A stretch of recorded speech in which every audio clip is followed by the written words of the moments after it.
I think that being true to who you are is the most difficult lesson that you can learn as a grown-up. I think that I spent my 20s thinking that I knew who I was, but I had no idea who I was. And I didn't know that I was learning and figuring out who I was. And that's okay. I mean, if you're in your 20s, that's what you're supposed to do in your 20s. In my 30s, I like myself so much more now than I did in my 20s. Although in my 20s, I didn't even know that I didn't like myself. I don't know if that makes sense, but I have spent so I am about to be 38, and I would say I've spent the better part of the last 20 years trying to figure out who I am. And part of learning who you are requires mimicking other people, okay? I mean, you can take that with music, you can look at it with preaching. Preaching, probably I can illustrate better. The very first sermon my husband ever preached, I don't know if you've ever heard him say this before, was a Tony Evans sermon that he memorized. You got to start somewhere, okay? You have to have heroes. You have to have a model for what you want to be. And so it's okay to have someone that you're like, oh, when he preaches, it hits me. And if I could ever do that for people, or when she speaks in front of people, or the way that I watch this person lead, I want to follow them. So if you have someone that you want to follow, then follow them and then mimic them and lead like them. But then you can't stay there. You have to develop, and you have to become your own person. And I think self-awareness is the number one ingredient that you need to be a successful adult. And the funny thing is, a lot of people never get there.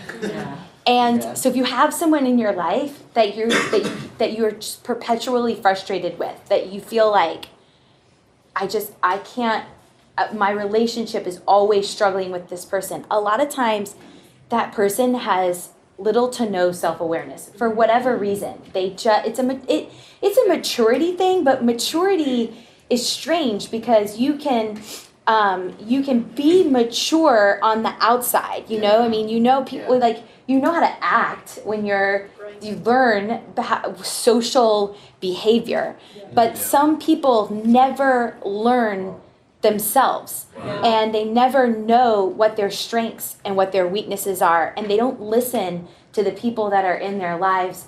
I'm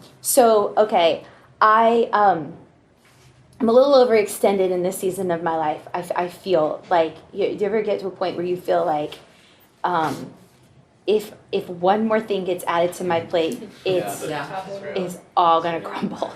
So I feel that way in my life right now, because I am in the middle of leading. I have a leadership group called LOL, and on the surface it seems like, what's the big deal? Well, we read a book a month, and then we come together and I basically teach on that book, which means I have to read the book at a different level than everybody else is reading the book. So I'm not just like audio booking it, okay?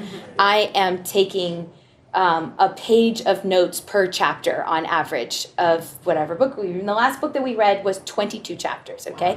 I picked the book, so it's my own fault. But so I'm doing that, and I am preaching on Mother's Day, and I'm writing this Bible study for our people in the fall. It's called Building Friendships That Fit, and BFF, and it's one of those things that I was super excited about, but now that my deadlines are right up on me, I'm freaking out, okay? So my point in telling you that is, sometimes though, you get to a place in your life where you're overextended because you made a bunch of stupid decisions. True. And other times, you're just at a place where you know that it's an opportunity for the Lord to really come through and to sustain you. And then you can look back and be like, there's no way I could have done that if God had not been guiding me along. So the cool thing is, and my husband teaches this, that the more you pour, the more God pours into you. Is that how it's done? Yeah, okay. Great. So it's more like the more you're pouring out, the more He's pouring in. Right. So while I was working on the teaching for LOL, it was talking about blind spots, and at this simultaneously, I'm trying to in the Bible study, attempting to take a woman Bible character for each of the 4 weeks and kind of look at that character through the lens of friendship. There aren't a lot of woman friendships in the Bible, but like a lesson. It's more like a lesson in friendship that you can learn from this person's story. So I'm in the book of Judges reading about Samson because I thought, well, what better person to teach on like bad friends than to talk about Delilah, right? Even though it's a love relationship, so it's kind of muddy. But so I'm reading about Samson, I'm reading about blind spots, and it all sort of like comes together for me. What could he possibly have been thinking? She said, "Tell me the secret of your strength." Every time she did exactly what he told her, and every time the Philistines came upon him. And then, the fourth time, it says, the Bible says that she nagged him to the point of like he was like completely angry and done with her and whatever. And then so he actually told her. So I have all these theories on. I actually don't think that I think that he didn't actually think that his secret was in his hair. That he had just completely taken for granted the fact that the Spirit of the Lord would come upon him. I think he took that for granted, and I think one of the absolute saddest verses in the Bible is in that Judges, I think it's Judges 16, where she cuts his hair. She says, "Samson, the Philistines are upon you." He rises up, to defeat them, and it says he did not realize that the power of the Lord had left him, and okay, so I'm coming back full circle to the whole self-awareness thing. Blind spots are only blind to you. Yeah. If it's your blind spot, it's your blind spot. You don't know. Yeah. So she was like, in essence, she was his blind spot. Yep. So when I read the story, I'm like, how could you not see that this woman was playing you all along?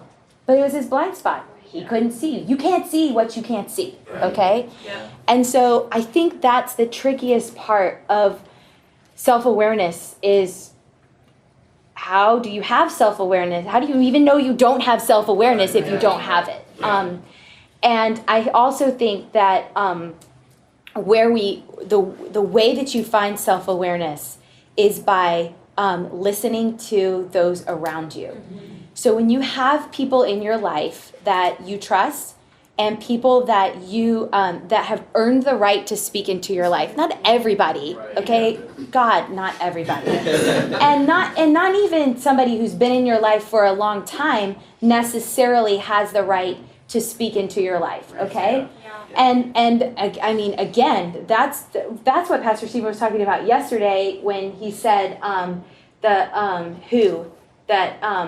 who you're seeking validation from. And sometimes the person that I'm seeking validation from is the completely wrong person. It could be a parent who, just is, nothing you do is ever good enough for them. So if you're seeking validation from them, you're drinking from the wrong well, So the way that if you have a blind spot, you have to realize that it's your blind spot, and the only way that if somebody's in your blind spot, the only way that you can see them is if you speed up or slow down or move or change your position, right? Yeah.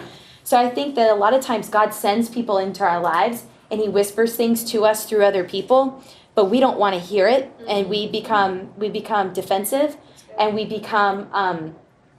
make excuses, we blame. And really, it's God giving you an opportunity to see a blind spot that you have and giving you an opportunity for self-awareness. Yeah. Right. But you look at it as this person's attacking me. And so I think that the two the two main ways that you can gain self-awareness are one in the workplace, and that would be when you're in our workplace. I don't know, I mean, I can't speak for if you work anywhere else but here, but I know for a fact that at Elevation, that we are constantly giving people feedback, positive and negative feedback. And we have the end of year evaluations where you sit down and you write out the whole long thing. I mean, God, they are so long. And then your supervisor writes out theirs, and then you meet together and you like read your answers to each other and all that. And if you get hired, you'll have the opportunity to be a part of that. And I think when your supervisor tells you something that you need to work on, your instinct reaction is going to be to make an excuse or to blame or to defend or, you know, or even like deny, like you can't even receive it. And I think it's okay too, that initially when you receive feedback that's really hard to hear, it's okay for in the moment for you to experience all of those things and for you to do all of those things, to blame, to whatever, those things that I said, to defend, to deny, to be like in complete denial, like, no, I don't do that, I didn't do that, okay? So it's okay to have those initial reactions. But when you get home and when you're processing through, you have to take that information, you have to go, God, do I really do this? Is this really something that, if you truly don't feel like you do it, take it to the Lord and be like, God, show me how I do this. But that's the opportunity right there, is in that difficult conversation. I also think that God gives us self-awareness through encouragement, but we don't receive that either.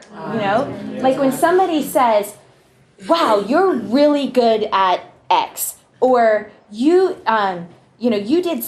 were incredible in that was your thing, that was your moment. And maybe it's like you don't want that to be your thing, you know, like maybe you want to be a singer.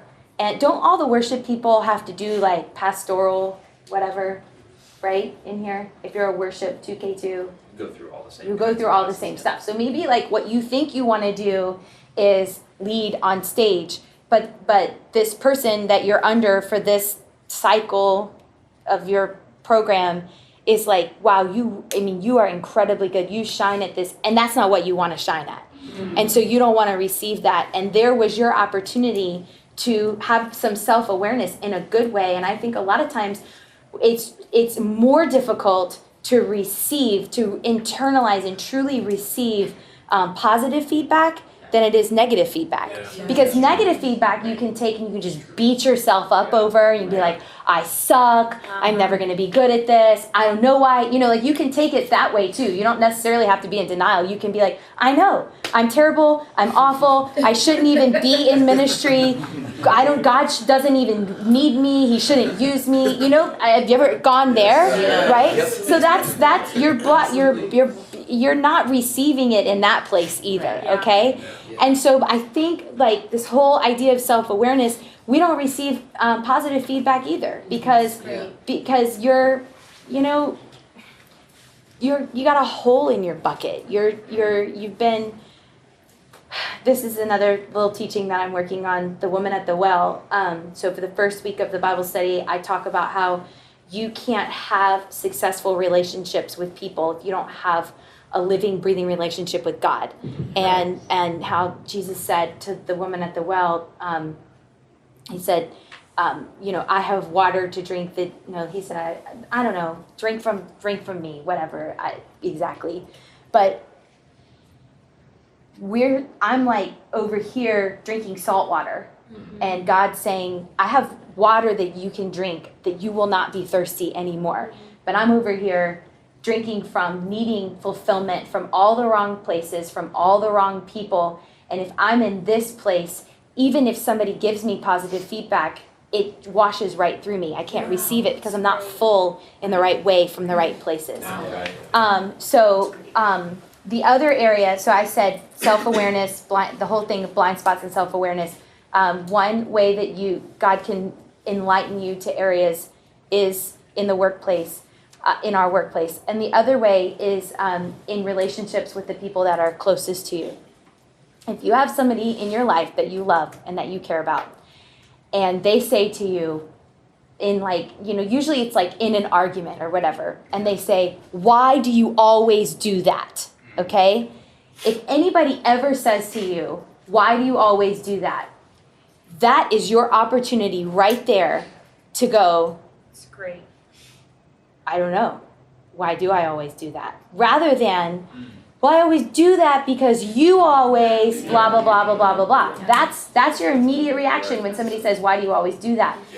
And again, I don't think God is as concerned of my immediate reaction as he is about my actual action that I take, okay? So don't get so bogged down in the fact that, like, I just had a knockdown, drag-out argument with my spouse about why are you always late, okay? And I want to be like, well, I'm always late because you don't help me. This is not an actual argument that I had with my husband, I promise you. But let's just make up a scenario. I'm always late because I'm the only one who does the laundry, unloads the dishwasher, puts the kids' shoes on, changes the kids' diapers, blah, blah, blah, blah, blah. And if you would help me out a little bit, I wouldn't always be late, right? That's your immediate reaction, okay? But let's take it to like your later thought, okay? So now you've had this big argument, whatever. Now I'm sitting down and I want to go back and I want to process, why am I always late? Is it because I like to be in control? Is it because I like for people to wait on me? Is it because I'm insensitive and I don't pay attention to what time it is, but I'm so selfishly doing the things that I need to do that I don't think about how I'm making other people wait on me? And just like you process through, like let go of the, oh, I'm always late because I'm the only one that ever does anything around here. Well, welcome to adulthood, right. You know? Everybody feels that way. Newsflash. He feels like you never do anything, and you feel like he never does anything, okay? So that's marriage.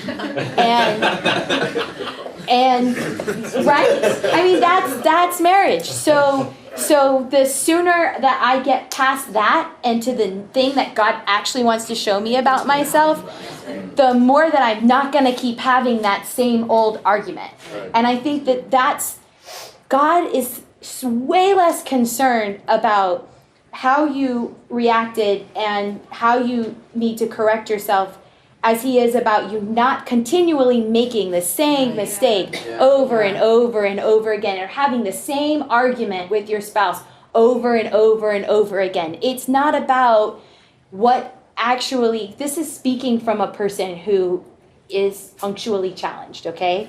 It's not, I had to learn that I always have a reason for why I'm late, okay? And sometimes it's a good reason, like it's not my fault, and sometimes it is my fault. Well, I lost track of time, or I thought I had more time than I did, or this happened with the kids, that one would be not my fault, or I got stuck in traffic. But if you're always late, it doesn't matter. You know, they don't care because you're always late. So it always feels like you don't respect my time. You don't, you only think about yourself. And you know, get away from my illustration of you being always late, but the point is, can you get to the bottom of why am I always late? How can I fix this? How does it make other people feel? And what baby steps can I take? So like for me, one baby step, I'm really into baby steps, okay? I am not like the book that we read, it's called The Me I Want to Be. That was the book we read last month. It's by John Ortberg. It's a really great book if you've never read it. It's old. The Me I Want to Be by John Ortberg. But if you are on this like self-awareness journey, I highly suggest that book. But he talks about this idea of trying softer, meaning like he's like, don't try harder, try softer. So the best way I can illustrate that for you is in like dieting and exercise, okay? If you are like, okay, I'm never going to eat carbs or sugar again. I'm going to exercise every day. Well, you may have great success from that for maximum 12 weeks, okay? But if you go 12 weeks never eating anything fun and exercising 6 or 7 days a week, you're going to burn out. So you might have short-term success, but you're probably not going to have long-term success, okay? So trying softer is more about making a small change that can have a lasting effect. So like for me, with the idea of being punctual, I came to this place where I was like, okay, I can't be on time for everything. I can't. But I can make a goal of things that I will not be late for, okay? So I will not be late for church, and I will not be late for picking up my husband for our dates, okay? So I'm doing awesome at the first one, and I'm doing pretty awesome at the second one, okay? And I've finally come to a place in my life where if I know that my husband if we've said we're gonna leave at 6, or a lot of times for our date night, I'll pick him up here. I'm gonna pick you up at 6. I'm gonna pick him up at 6 o'clock because honestly, because if I'm late, if I roll up here 15 minutes late, then we're gonna get in the car mad at each other for our date. That's fun, like way to start off your date night with everybody being like,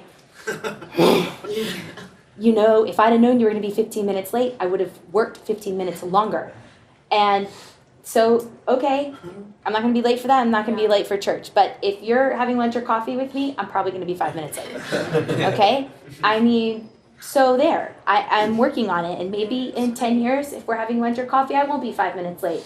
But I'm going to bite off what I can chew in this season of my life. I'm going to find one thing that I always do that I wish I could fix, and I'm going to fix one tiny thing about that. Yeah. And I'm not going to say I'm never going to be late again, because the problem with me is I never know what time it is, okay? Like, honestly, that's why I said I need a clock, because half of my watches I wear they're just jewelry. I don't know. This watch doesn't even have numbers on it, okay? So like if you struggle with telling time, not a good watch for you, okay? It's really just jewelry. And because I'll look at it, I did this the other day. Where were we? Oh, it was Sunday night with the Backstage Pass thing, Saturday night with the Backstage Pass. And we've been taking pictures with people for a long time. And I looked at my watch and I was like, somebody said, oh, it's late, we got to get you guys to eat. And I looked at my watch and I was like, yeah, it's 8 o'clock. I said, is it 8 o'clock or 7 o'clock? Because my watch doesn't have numbers. So that's my thing, but at least I know that about myself. That's self-awareness, okay? Why am I always late? Because I never know what time it is. So what am I gonna do? Make it a digital clock. I'm gonna set myself timers. I'm gonna make my all the things that late people need to do. I'm trying all of those things and trying to figure out what works for me. But that's what self-awareness is. Self-awareness isn't necessarily fixing the thing about yourself. But it's at knowing. And then making accommodations for it, okay? It's not, like, I'm always going to struggle with being late, okay? But I have to know that. If I don't know that, I can't even fix it. I can't even be on time for the things that are important. Hey, thanks for watching. If you enjoyed the message, just do 2 simple things before you go. Click the logo to subscribe to this channel so you won't miss a video. I promise I'll make it worth your while. And second, take a minute and share it with somebody who could use it, or just leave a comment. I love to hear how these videos are impacting you. It means a lot to me. Thanks again for watching.